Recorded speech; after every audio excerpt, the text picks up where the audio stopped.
Isip mga Dabawenyo, ana sa tong kinaiya ang kaisog o kaabtik. Apan, kinahanglan kini kuyugan o kaandamon o preparedness aron mamahimo kitang luwas gikan sa mga kalamidad o katalagman.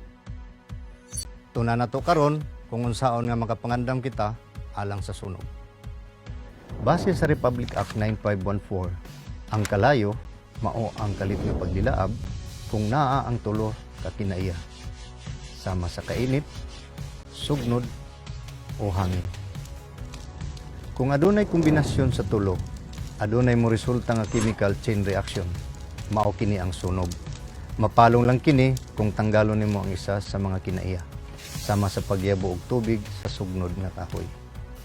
Apan mahimong katalagman ang sunog kung dili mabantayan o dili mapugnan ang pagkatag niini. Hinungdan nga mamiligro ang kinabuhi sa mga tao o makaguba og mga balay o building. Adunay 5 ka klase sa sunog, depende sa kung unsa ang mga materialis nga adunay kalabutan niini. Class A, gikan sa materialis nga dali masunog. Class B, gikan sa dali masunog nga mga likido o gas. Class C, gikan sa mga nakasaksak nga mga electrical nga butang. Class D, gikan sa mga chemical nga dali masunog. O Class K, gikan sa mga gamit pangluto nga adunay sangkap nga dali masunog. Kini ang mga pamaagi sa pagpalong sa sunog. Cooling o pagtanggal sa init. Blanketing o pagtanggal sa hangin. O starvation o pagtanggal sa sunog. Usa ka aparato nga pamalong sa sunog mao ang fire extinguisher. Sa paggamit niini, imani ang P, A, S, S o PAS. P, pull o birahon ang pin. A, aim the nozzle o itunong ang nozzle kung asa aktibo nga nagdilaab ang sunog. S, squeeze o kumuta ang lever. O S, sweep side to side o itutok ang gigunitan nga nozzle sa kalayo o ginayhinay kining ilihok gikan sa wala ngadto sa tuo o pabalik. Tungod niini nga mga peligro, kinahanglan nga andam kita. Kini ang mga angay buhaton, samtang wala pa'y sunog, samtang nahitabo ang sunog, o pagkahuman sa sunog.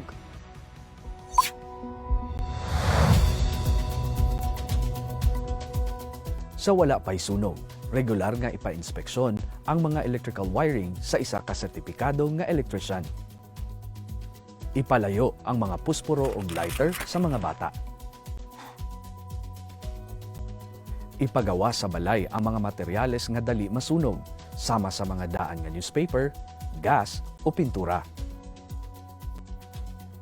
Likayi ang pag-overload sa mga electrical systems pinaagi sa pagminos sa mga nakasaksak nga electrical nga gamit.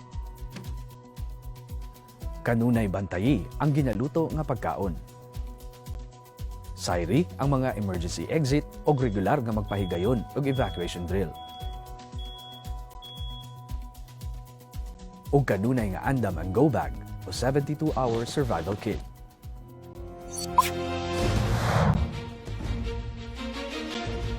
Samtang nahitabo ang sunog, ayaw katarantar.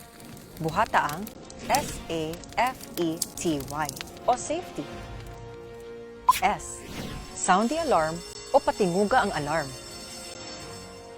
A, activate the fire brigade. Tawagi ang 911 para mapahibalo ang bumbero. F, fight the fire o sulayi og palong ang kalayo kung kayanon o kung luwas kini nga buhaton. E, evacuate immediately. Pamakwit dayon. Kung napuno o gaso ang kwarto, pagkamang padulong sa exit. T, tell others to evacuate. Ipahibalo sa uban na kinahanglan mamakwit. And Y, you get clear from the fire scene. Pagpalayo og ayaw na pagbalik sa nagkalayo nga building o balay. Kung makita nga duol ang sunog sa kaugalingon, sugdi dayon ang pagpamakwit. Kung magsugod og kasunog ang imong sinina, pag-stop, drop, and roll. Siguradua nga nakagawas ang tanan sa building o balay. Kung adunay nabilin nga tao sa sulod, ipahibalo dayon kini sa mga bombero. Tan-awa dayon ang kaugalingon kung aduna ba'y mga samad o injury. O kung naa, i-disinfect dayon kini.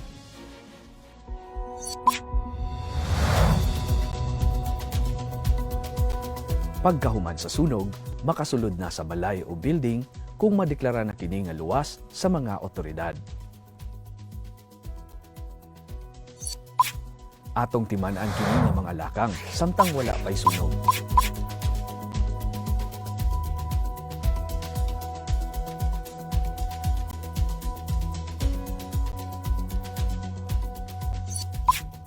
Kini ang mga lakang samtang nahitabo ang sunog.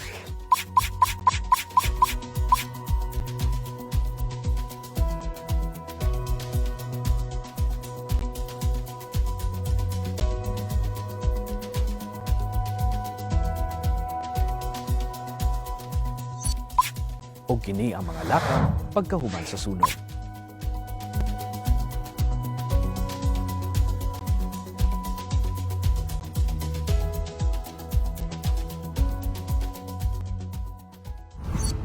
Tumano na to kini nga mga lakang alang sa atong kaayuhan. Kay ang andam nga Dabawenyo, Luwas nga Dabawenyo.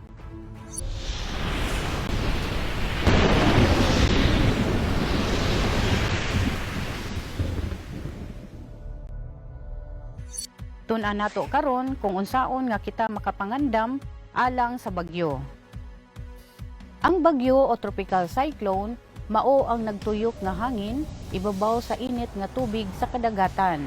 Nagadala kini og naghaguros nga hangin ug kusog nga ulan. Apan mahimo kining katalagman kung makaabot kini sa yuta ug mamahimong hinungdan sa baha, pagkaguba sa mga balay o building, pagkadaot sa panginabuhian ug pagbutang sa peligro sa kinabuhi sa katawhan. Adunay 5 ka klase sa bagyo base sa kung unsa ka kusog ang hangin duol sa tunga niini. Tropical depression, tropical storm, severe tropical storm, typhoon, ug super typhoon. Ang mga tropical cyclone wind signals gikan sa DUST Pag-asa ang nagapahibalo sa katawhan kung unsa kakusog ang usa ka bagyo sa mga lugar nga maigo niini. Posible nga lahi-lahi ang mga signal sa matag lugar. Signal number 1, kung halos wala o gamay lang ang danyos. Signal number 2, kung gamay o igo-igo lang ang danyos. Signal number 3, kung labaw pa niini o medyo dako na ang danyos. Signal number 4, kung dako o dako kaayo ang danyos. Ug signal number 5, kung dako kaayo o malukpanon ang danyos. Tungod niini, posible kita nga makasinati og pipila ka mga peligrosong panghitabo. Kusog nga ulan o pagbaha.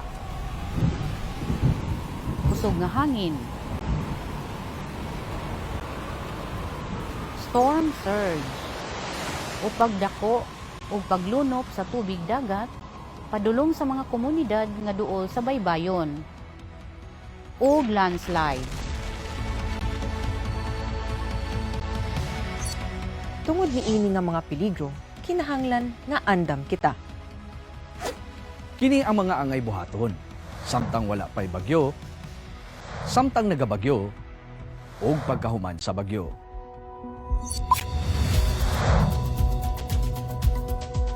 Sayri ang mga ruta sa pagbakwit sa lugar.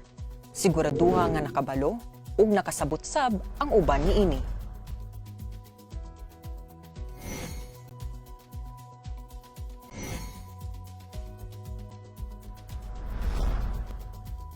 Regular nga moapil sa emergency evacuation drills sa barangay o sa syudad kauban ang pamilya. Kung medyo huyang ang balay, kinahanglan kini paligunon o ayuhon. I-secure ang atop aron dili kini mapalid sa kusog nga hangin. Putla ang mga sanga nga posible matagak sa balay. Bantayi ang mga opisyal nga anunsyo sa DOST Pag-asa bahin sa paabutay nga bagyo ug kanunay nga andam ang go bag o 72-hour survival kit.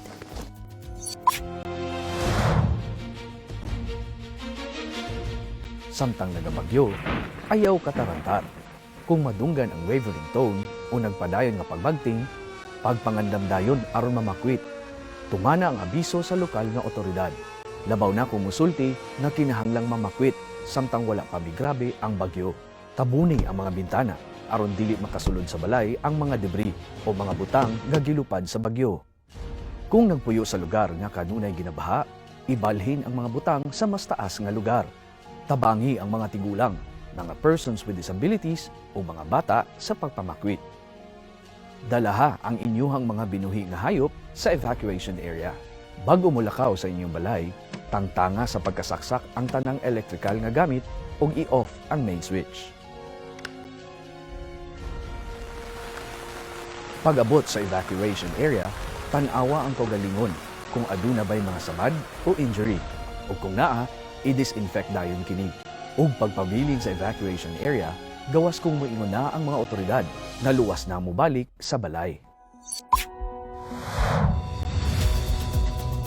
Pagkahuman sa bagyo, hulata nga madunggan ang steady tone o duha ka nagsunod nga pagbagting o anunsyo gikan sa mga otoridad bag-o mobalik sa mga balay. Pag-amping samtang nagasulod. I-report dayon ang mga nadaot na utility lines, sama sa tubig o kuryente. Palayo sa mga natumpag nga electrical nga poste ug nahulog nga mga wire. Ug bantayi ang mga opisyal nga anunsyo pinaagi sa radyo, telebisyon, internet ug ubang pang pamaagi sa komunikasyon. Inumdumi ang mga alert signal sa syudad.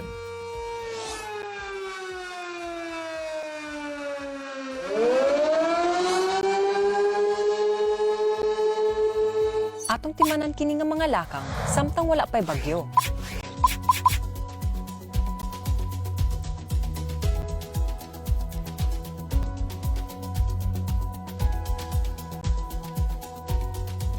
Kini ang mga lakang samtang nagabagyo.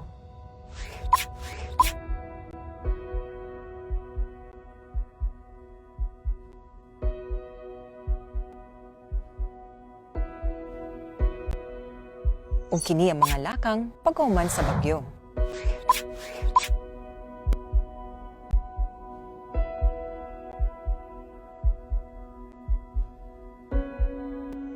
Tumano nato kini nga mga lakang alang sa atong kaayuhan.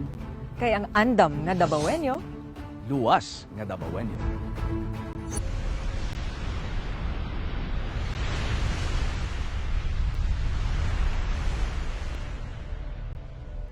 Tuna nato karon kung unsaon nga makapangandam kita alang sa baha. Ang baha o flooding mao ang pag-apaw o paglunop sa mga lugar o yuta nga kasagaran, uga o dili ginaagihan og tubig sama sa mga dalan o patag.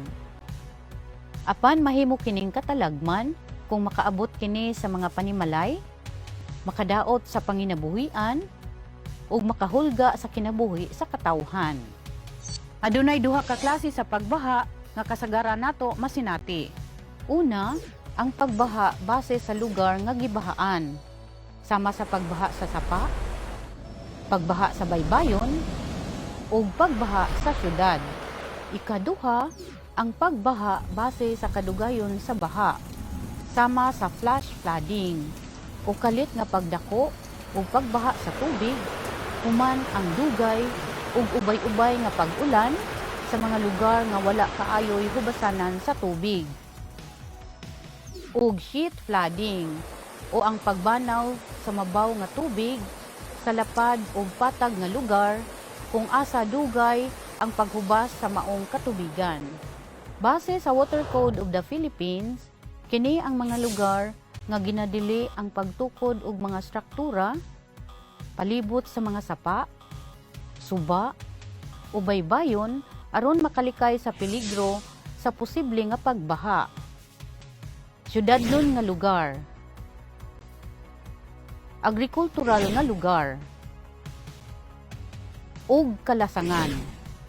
Sa Davao City, adunay mga ginatawag nga flood-prone areas. Kini ang mga bahaunon nga lugar sa matag distrito tungod sa ilang kaduol sa mga suba o sapa. Tungod ni ini nga mga peligro, kinahanglan nga andam kita. Kini ang mga angay buhaton. Samtang wala pay baha. Samtang nagabaha. Ug pagkahuman sa baha.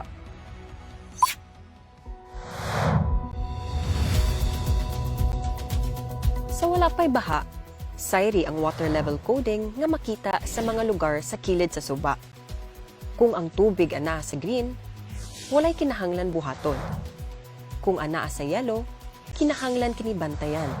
Kung anaa sa orange, buhaton na ang preemptive evacuation o pagpamakwit samtang dili pa grabe ang pagbaha. Ug kung anaa sa red, buhaton na ang assisted o forced evacuation o pagpamakwit ubos sa pagdumala sa mga otoridad. Hibalua ang mga local warning systems ug mga ruta sa pagbakwit sa lugar. Siguraduha nga nakabalo ug nakasabot-sab ang uban niini. Regular nga mga pil sa emergency evacuation drills sa barangay o sa syudad kauban ang pamilya. Sa inyong pamilya, pwede sab mo nga magtakda ug lugar nga inyong adtuon panahon sa evacuation. Kung medyo huyang ang balay, kinahanglan nga paligunon ang pundasyon niini ug giangkla sa mga ligon usab nga estruktura. Kanunay limpyuhan ang mga kanal ug agihanan sa tubig. Pananom og mga kahoy sa kilid sa sapa. Ug kanunay nga andam ang go bag o 72-hour survival kit.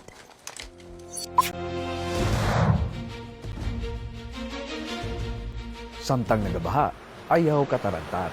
Kung maabot na sa orange ang level sa tubig o madunggan ang wavering tone o nagpadayon nga pagbagting, pagpangandam dayon aron mamakwit. Tumana ang abiso sa lokal nga otoridad. Labaw na kung musulti nga kinahanglang mamakwit samtang wala pa migrabe ang baha. Tabanghi ang mga tigulang, mga persons with disabilities ug mga bata sa pagpamakwit.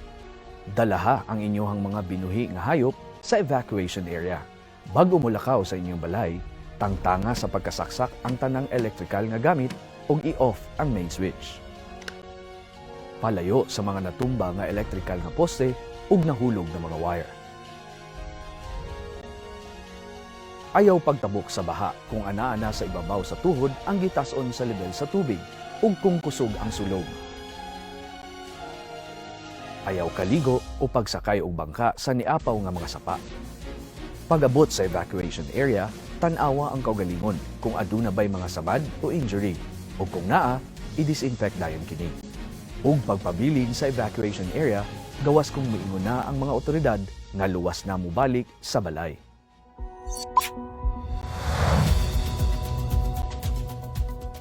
Pagkahuman sa baha, hulata nga madunggan ang steady tone o duha ka nagsunod nga pagbagting o anunsyo gikan sa mga otoridad pag umubalik sa mga balay. Pag-amping, samtang nagasulod. I-report dayon ang mga nadaot nga utility lines, sama sa tubig o kuryente. Ipa-check ug ipaayo dayon sa usa ka sertipikado nga electrician kung adunay nadaot nga electrical lines, sa dili pa i-on ang main switch. Ug bantayi ang mga opisyal nga anunsyo, pinaagi sa radyo, telebisyon, internet, ug uban pang pamaagi sa komunikasyon. Hinumdumi ang mga alert signal sa syudad.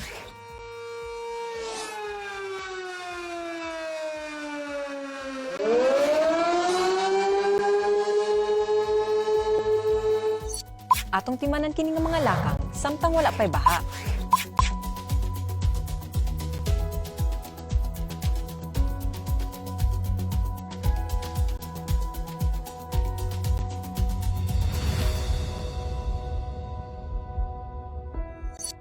Kini ang mga lakang samtang nagabaha.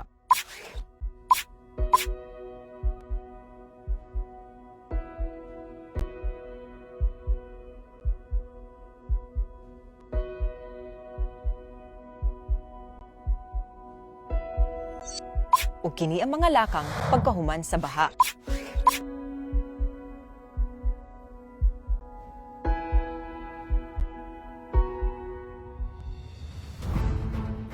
Tumano nato kini nga mga lakang alang sa atong kaayuhan.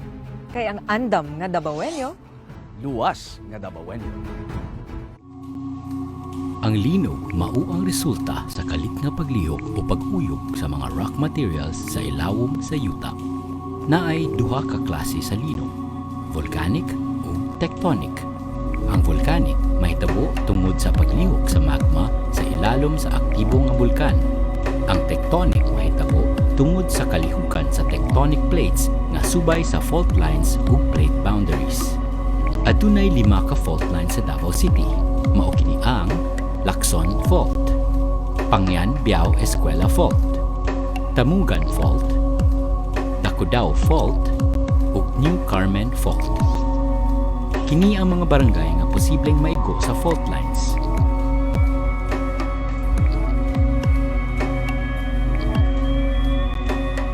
Una mahitabo ang linog o kalamidad, andamon-daan ang go bag. Sulod niini ang importante nga mga dokumento sa nina, emergency cash, personal hygiene kit, first aid kit, tubig, ready-to-eat food, signaling devices, cell phone, radio, and flashlight. Be prepared. Panahon sa linog, duck, cover, and hold. Duck sa ilalom sa ligon nga desk or lamisa. I-cover ang ulo gamit ang duha ka kamot, ug hold hangtod safe na mugawas. Ayaw dagan, kalma lang. Kung naa sa gawas, adto sa luwas nga open area ug palayo sa mga punuan, power lines, poste, ug konkreto nga istruktura. Palayo sab sa mga bakilid kay mahimo kining maapektuhan sa landslide. Kung ikaw duol sa baybay, paminawon usa ang tambag sa mga awtoridad, una mo balhin sa mas taas nga lugar aron makalikay sa posibleng apekto sa tsunami. Kung ikaw naa sulod sa sakyanan, hunong dayon ug gawas. Ayaw og agi sa mga tulay, overpass, o flyover. Paghuman sa linog, magbantay sa posible nga aftershocks. Kung nihunong na ang pagpuyog, gawas dayon sa building. Ayaw gamit og elevator ug ayaw sulod sa mga damaged buildings. Susihon ang kaugalingon kung ana ay mga samad ug kinahanglan mag-head count sa mga kauban. Padayon nga maminaw ug mosunod sa mga disaster prevention instructions ug anunsyo gikan sa awtoridad. Don't panic. Kini pahinumdom sa CBRRMO ug City Government of Davao.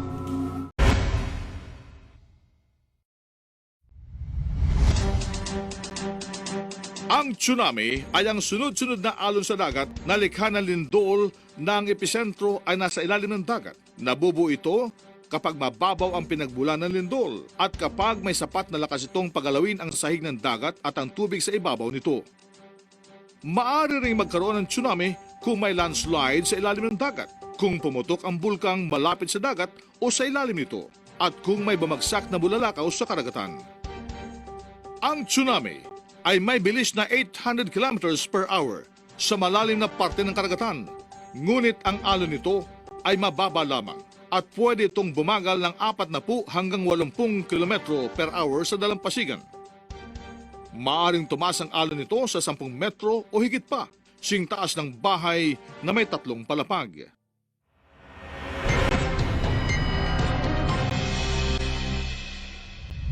Para maibsan ang epekto ng tsunami, magtanim ng mga puno at bakawan sa tabing dagat.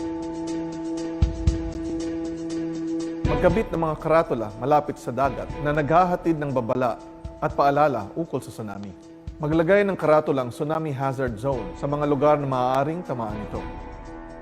Tiyakin ding mayroong directional signs patungo sa mga ligtas na lugar o evacuation sites. Siguraduhin maluwag at ligtas ang mga daang papunta sa mga ito. Bumuo ng tsunami evacuation plan at magsagawa ng tsunami evacuation drill sa inyong komunidad.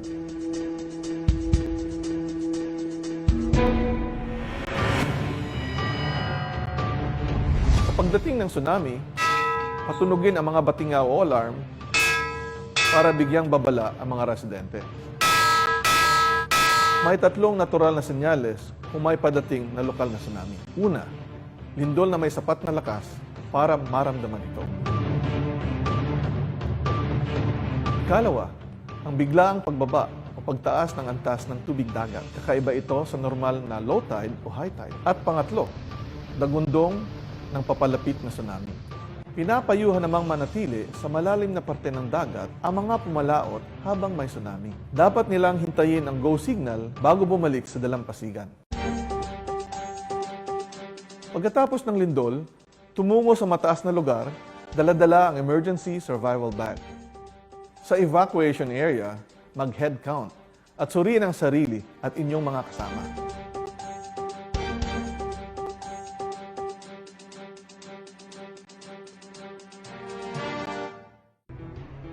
Ang tsunami ay lubhang mapanganib. Kaya nitong tangayin ang mga bangka, malalaking bato at iba pang malalaki at mabibigat na bagay. Ngunit, ang simpleng pakikisa at pagsunod sa mga patnubay ay mahahalagang hakbang upang maproteksyonan ang sarili at ang inyong pamilya. Tamang kaalaman ay kahandaan, maging ligtas, maging panatag, Pilipinas.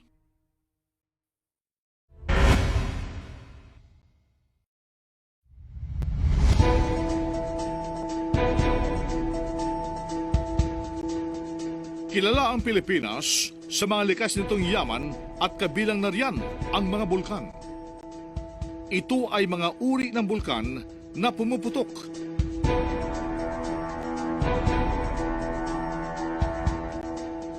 Ang temperatura at pressure sa ilalim ay dapat sapat ang taas upang magkaroon ng pagputok ng mga nagbabagang lusaw na bato o kaya ay mga mainit na pira-pirasong bato, abo at nakalalasong gas na ibinubuga ng bulkan. Bago pa man magkaroon ng aktibidad ng bulkan, alamin ang sistema ng pagbibigay babala, emergency plans sa inyong komunidad, lalo na ang mga ligtas na ruta ng paglikas.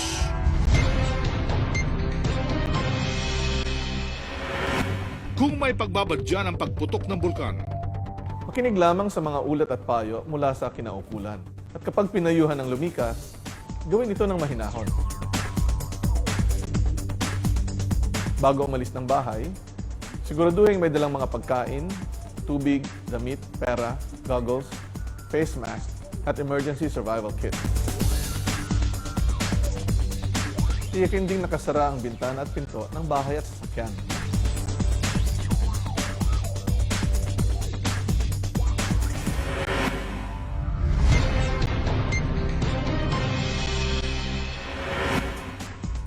at kapag pumutok na ang bulkan at may pagbagsak ng abo sa inyong lugar, Takpan ng ilong at bibig ng dust mask o basang panyo. Sakaling may pag-ulan, habang o pagkatapos ng pagputok ng bulkan, iwasang dumaan sa mga ilog o sapa dahil maaaring daluyan ito ng lahar o pagdaloy ng buhangin, bato at tubig.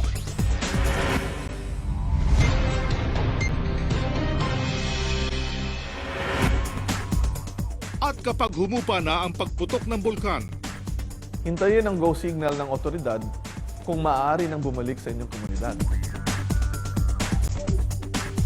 Sa oras na makabalik sa inyong tahanan, gawin ang paglilinis ng nakatakip ang ilong at bibig upang hindi makalanghap ng abo. Linisin ang mga naipong abo sa inyong bubong, pinto at bintana at saka ito hugasan ng tubig. Tanggalin muna ang mga naipong abo sa mga paso bago diligan ang tanim na halaman.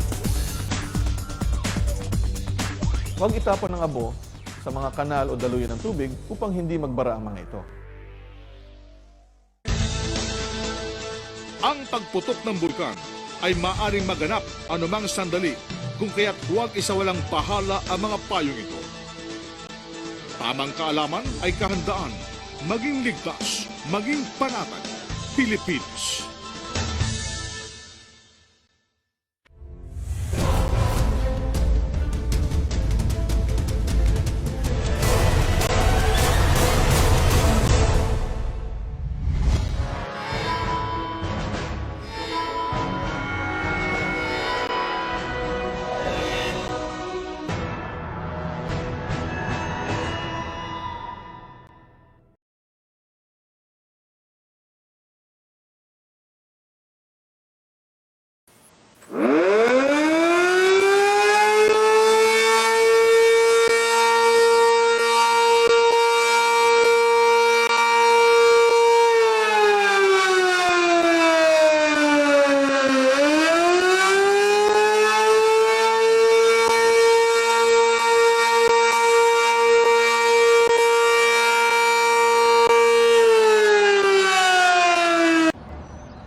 tun-an nato karon kung unsaon pag-andam og gubag o 72-hour survival kit. Kung adunay paabotay nga mga katalagman o peligro, kinahanglan ninyo mobiya sa inyong balay og mamakwit sa usa ka luwas nga lugar. Kinahanglan andam kamo sa inyong paglakaw. Mao nga dapat andam kanunay ang inyong gubag o 72-hour survival kit. Pwede gamiton ang extra nga backpack kung asa masakto ang mga panginahanglan. Kini ang dapat sulod sa go bag. Mga importante nga dokumento ug mga ID nga gisulod sa waterproof nga sudlanan. Flashlight ug radyo nga naay bag-o ug extra nga batteries. Kandila ug posporo. Pito. First aid kit nga adunay tambal alang sa kalentura, LBM, gagmay nga samad, sakit sa lawas ug pang-maintenance. Kwarta nga gamay ang kantidad nga gisulod og pouch.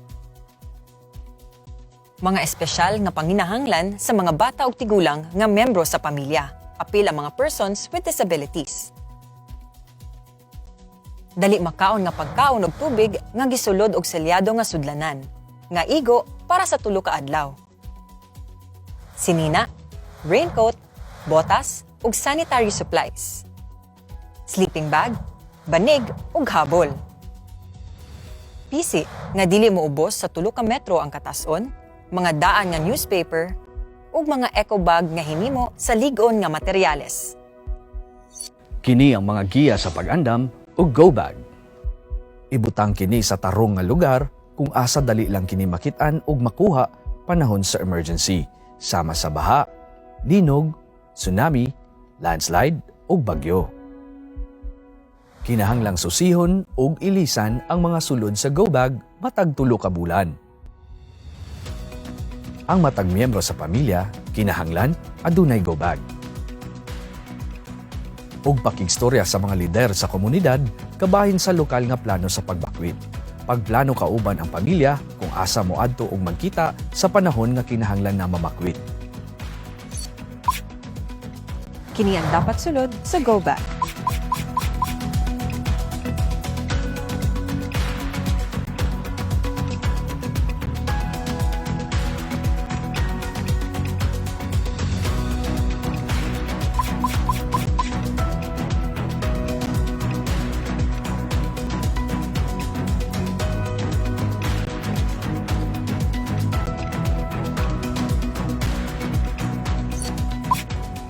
Kini ang mga giya sa pag-andam o go bag.